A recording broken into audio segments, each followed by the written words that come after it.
Breaking news, Shakib Al Hasan bowling action পরীক্ষায় pass. আমি আগেই বলেছিলাম সাকিব আল হাসান লড়াই করতে জানে।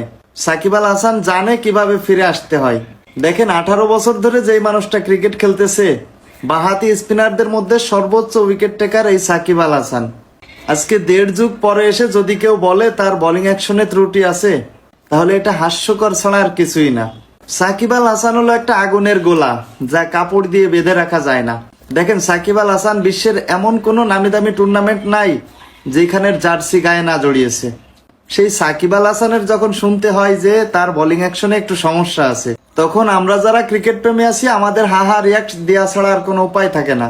মানে এটা কি মেনে নেওয়া যায়? সাকিব আল হাসানের বলে নাকি ত্রুটি খুঁজে পাইছে ইংল্যান্ড ক্রিকেট বোর্ড।